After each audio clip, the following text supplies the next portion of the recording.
Good morning students. हम पढ़ रहे थे व्यवस्था विज्ञान के बारे में। आपने पढ़ा था कि प्रत्येक लोकतांत्रिक देशों में सरकार के 3 अंग होते हैं: व्यवस्थापिका, कार्यपालिका और न्यायपालिका। भारत में भी सरकार के 3 अंग हैं: व्यवस्थापिका, कार्यपालिका और न्यायपालिका। प्रत्येक देश में व्यवस्थापिका को अलग अलग नामों से जाना जाता है। जैसे अमेरिका में व्यवस्थापिका को कांग्रेस कहते हैं, ब्रिटेन में पार्लियामेंट, जापान में डायट। उसी तरह भारत में व्यवस्थापिका को कहते हैं संसद।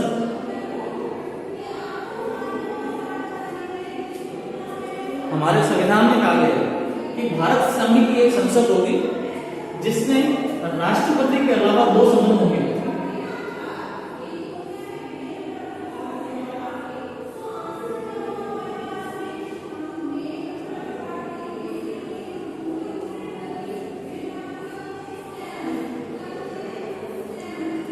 भारत का संविधान ये कहता है कि भारत संघ की एक संसद होगी जिसमें राष्ट्रपति के अलावा 2 सदन, लोकसभा और राज्यसभा होंगे।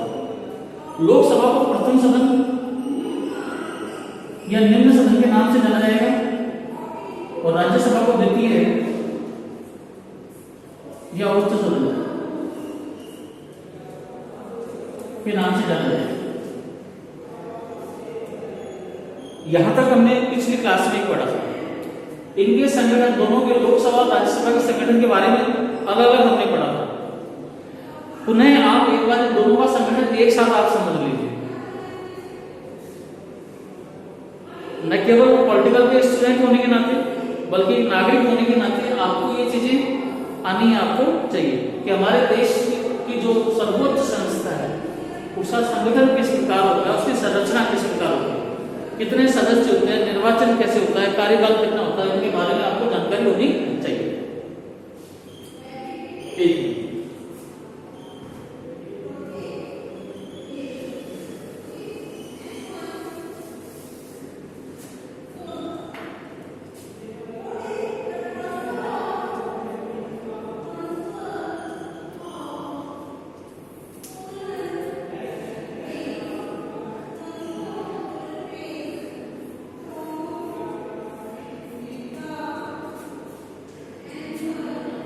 देखिए, आपने पिछली क्लास में इनके संगठन के बारे में पढ़ लिया था। दोबारा इस बात के लिए प्रयास किया जा रहा है ताकि आप अच्छे ढंग से बार-बार ये चीजें, बेसिक चीजें, बार-बार ये चीजें आपके हायर क्लासों में आती जाएंगी। सेम चीज आप ये 12th में पढ़ेंगे, फिर पुनः फर्स्ट ईयर में पढ़ेंगे, कॉलेज लेवल तक ये चीजें पुनः आती जाएंगी। तो आपकी समझ में अगर आपको आ जाता है तो आगे तक ये आपको सुविधा देगा, सहायता प्रदान करेगा। आप पुनः ध्यान से आप समझिए। सदस्य संख्या,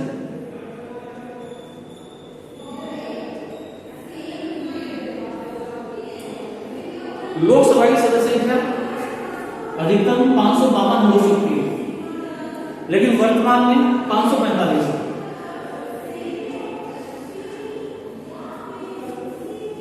545 में से 543 जो सदस्य हैं इनका निर्वाचन होता है और 2 सदस्य की राष्ट्रपति द्वारा मनोनीत किए जाते हैं। आंग्ल भारतीय समुदाय के व्यक्ति होते हैं जिन्हें राष्ट्रपति मनोनीत करता है। राज्यसभा की सदस्य संख्या अगर आप देखेंगे तो राज्यसभा की सदस्य संख्या मैक्सिमम 250 हो सकती है, लेकिन वर्तमान में 245 है। इनमें से भी 12 सदस्य राष्ट्रपति द्वारा मनोनीत किए जाते हैं। ये कला, साहित्य, समाज सेवा, खेल, इन विभिन्न क्षेत्रों में उल्लेखनीय योगदान जिनका रहा है, ऐसे व्यक्ति होते हैं जिन्हें राष्ट्रपति मनोनीत करता है। राष्ट्रपति लोकसभा में 2 और राज्यसभा में 12 लोगों को मनोनीत करता है।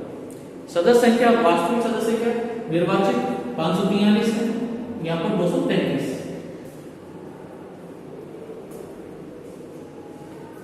12 मनोनीत। दूसरा निर्वाचन,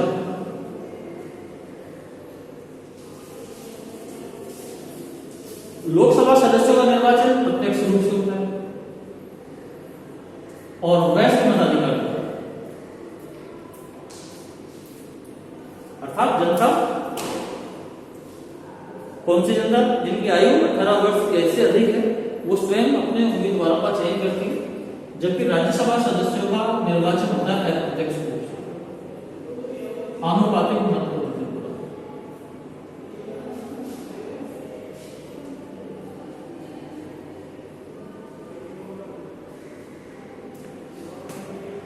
राज्यसभा के सदस्यों का निर्वाचन अप्रत्यक्ष रूप से होता है, यानी जनता राज्यसभा के सदस्यों का निर्वाचन नहीं करती, आनुपातिक मत पद्धति द्वारा वो चुने जाते हैं। योग्यताएं,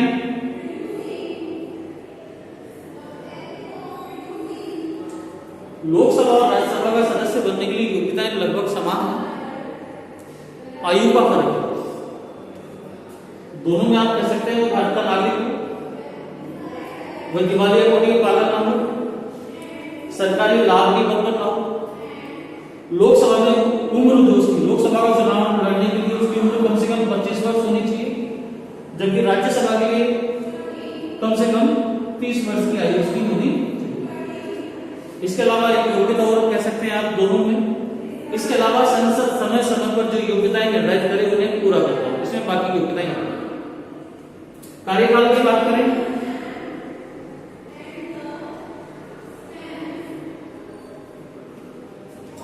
लोकसभा का कार्यकाल 5 वर्ष होता है, जबकि राज्यसभा के सदस्यों का कार्यकाल 6 वर्ष होता है। लोकसभा अस्थायी सदन है, जबकि राज्यसभा स्थायी सदन है, अर्थात लोकसभा को 5 वर्ष से पहले भी भंग किया जा सकता है। प्रधानमंत्री की सिफारिश पर राष्ट्रपति लोकसभा को समय से पहले भंग कर सकता है, जबकि राज्यसभा स्थायी सदन है, इसके एक तिहाई सदस्य प्रति 2 वर्ष बाद में हट जाते हैं, उनके स्थान पर नहीं आ जाते हैं, फिर 2 वर्ष बाद में एक तिहाई सदस्य हट जाते हैं, उनकी जगह नहीं आ जाते हैं। ये प्रक्रिया चलती रहती है, राज्यसभा कभी भंग नहीं होती।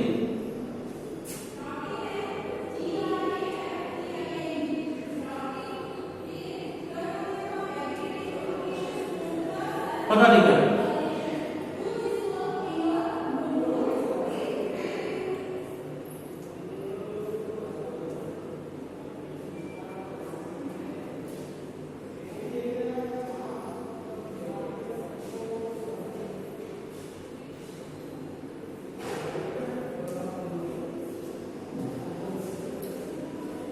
लोकसभा के पदाधिकारी कहलाते हैं अध्यक्ष और उपाध्यक्ष। इन दोनों का ही निर्वाचन, अध्यक्ष और उपाध्यक्ष इन दोनों का निर्वाचन लोकसभा के निर्वाचित सदस्य, ये अपने में से किसी एक को अध्यक्ष और एक को उपाध्यक्ष के रूप में चुनते हैं। वर्तमान में लोकसभा अध्यक्ष ओम बिड़ला है, जो राजस्थान से कोटा के सांसद है।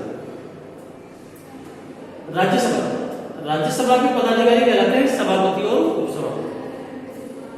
ध्यान देना, राज्यसभा का सभापति हमेशा भारत का उपराष्ट्रपति होता है। जो भी भारत का उपराष्ट्रपति होगा वो राज्यसभा का सभापति मान लिया जाएगा। उपसभापति का निर्वाचन ये अपने में से कर लेंगे।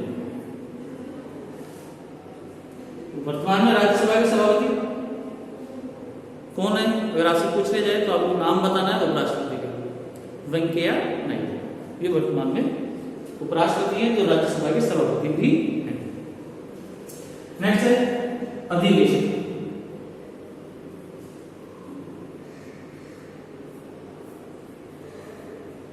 अधिवेशन का मतलब बैठकें, लोकसभा और राज्यसभा की बैठकें। तो लोकसभा और राज्यसभा के जो अधिवेशन है वो राष्ट्रपति द्वारा बुलाए जाते हैं और राष्ट्रपति द्वारा ही स्थगित किए जाते हैं।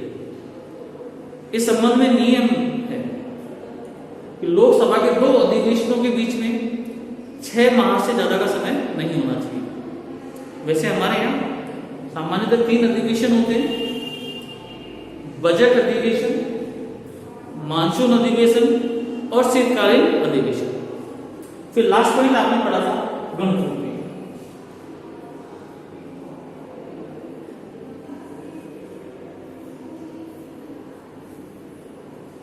लोकसभा और राज्यसभा की बैठकों के लिए आवश्यक न्यूनतम उपस्थिति, ये गणपूर्ति कहलाती है।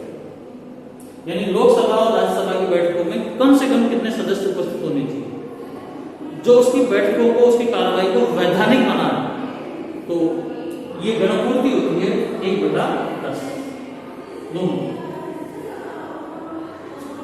यानी कम से कम 10% सदस्य उपस्थित होने चाहिए। अगर लोकसभा की कार्रवाई हो रही है तो कम से कम 10% सदस्य उपस्थित हो, अगर राज्यसभा की बैठक हो रही है तो कम से कम 10% सदस्य उपस्थित होना जरूरी है। इसके अभाव में इनकी बैठकें मान्य नहीं मानी जाएंगी। यहां तक हमारा आपका हो चुका था, लेकिन तुलनात्मक रूप से आप इसे पुनः आप इसको समझ लें, याद रखें। धन्यवाद।